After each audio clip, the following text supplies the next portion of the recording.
ख्रिस्तामध्ये माझ्या प्रिय भाविकांनो, प्रभू येशू ख्रिस्त हा एक उत्तम वैद्य आहे, डॉक्टर आहे, फिजिशियन आहे, जो आपली सर्जरी करत असतो, जो आपल्याला नवीन जीवन देण्यासाठी नेहमी तयार असतो.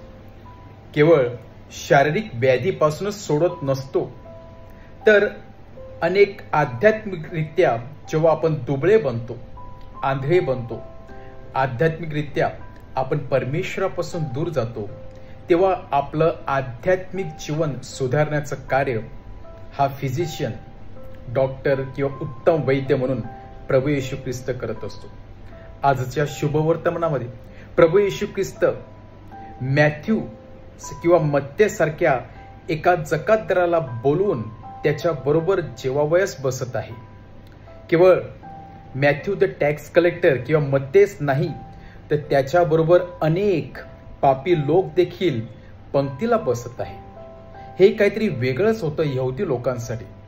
एक शुद्ध व्यक्ती, पवित्र व्यक्ती, उत्तम असा यहुदी, जो सर्व प्रकारचा नियम पाळणारा, हा जेव्हा नियमाच्या एक पलीकडे जाऊन किंवा विरुद्ध जाऊन पापी लोकांच्या संगतीला बसत आहे, पंक्तीला बसत आहे, हे त्यांना पचणारं नव्हतं. आणि म्हणून ते प्रभू येशू ख्रिस्ताविषयी कुरकुर करत आहे.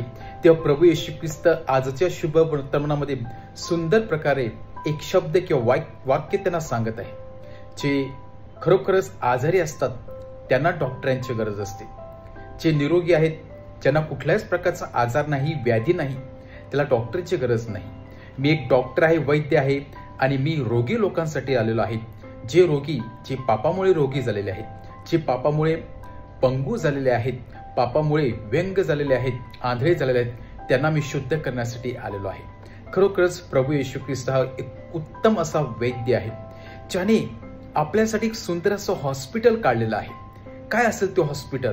ते हॉस्पिटल म्हणजे चर्च, चॅपल, की ज्याद्वारे परमेश्वर नेहमी आपले डॉक्टर्स आणि नर्सेस, फादर्स, सिस्टर्स आणि अनेक स्पिरिच्युअल केअर करणारे माणसाद्वारे आपल्याला स्पर्श करण्याचा प्रयत्न करत असतो. आणि जेव्हा या हॉस्पिटलमध्ये असतो तेव्हा आपल्याला कुठलीही पेमेंट करण्याची गरज नाही, परंतु काउंटरवरती आपल्याला एक पेमेंट मात्र करावं लागणार आहे. ते पेमेंट म्हणजे रिपेंटन्स, पश्चाताप पेमेंट केल्यानंतरच हा डॉक्टर आपल्या जीवनामध्ये सर्जरी करणार आहे. आपल्या जीवनाची पूर्णपणे सर्जरी करून आपल्याला नवजीवन देणार आहे, आध्यात्मिकरित्या बळकट बनवणार आहे. आणि त्यासाठी परमेश्वर आपली सर्जरी करत असतो. आणि सर्जरी केल्यानंतर आपल्याला काय मिळत असते? आपल्याला एक रिवॉर्ड मिळत असतो, एक बक्षीस मिळत असते, बक्षीसपत्र मिळत असते. ते बक्षीसपत्र म्हणजेच फॉरगिव्हनेस, पापांची क्षमा. आणि पापांची क्षमा केल्यानंतर परमेश्वर आपलं आध्यात्मिक जीवन पूर्णपणे बदलत असतो. ज्याप्रमाणे आजच्या शुभवर्तमानामध्ये त्याने जकातदार मत्तेला बोलून त्याने त्याची आध्यात्मिकरित्या सर्जरी केली, त्याला नवजीवन दिलं. अनेक पापी लोकांना नवीन जीवनाचा मार्ग प्रभू येशू ख्रिस्तामध्ये दिसला. आणि एक उत्तम वैद्य कसा असतो, जो केवळ शारीरिक व्याधीपासून दूर करत नसतो, तर आध्यात्मिक व्याधीपासून आपला सोडत असतो. त्या प्रभू येशू ख्रिस्तामध्ये या सर्व पापी लोकांना, या सर्व गरीब लोकांना एक दाता, एक परमेश्वर, एक खराखुरा वैद्य सापडलेला आहे. आज देखील आपल्याला या खऱ्या वैद्याची गरज आहे.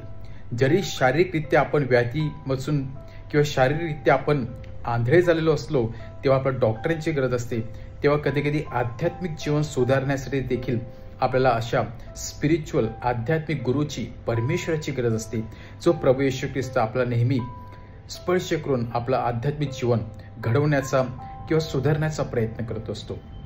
परत एकदा या मॅथ्यू टॅक्स कलेक्टरप्रमाणे आपण परमेश्वराच्या जवळ जाऊया, त्याच्या स्पर्शाचा अनुभव घेऊया, आणि नक्कीच परमेश्वर आपल्या सर्वांचे आध्यात्मिक जीवन सुधारणार आहे, आध्यात्मिक जीवन घडवणार आहे, आणि आपल्याला एक रिवॉर्ड, महत्त्वाचं रिवॉर्ड म्हणजेच पापांची क्षमा देणार आहे. आमेन.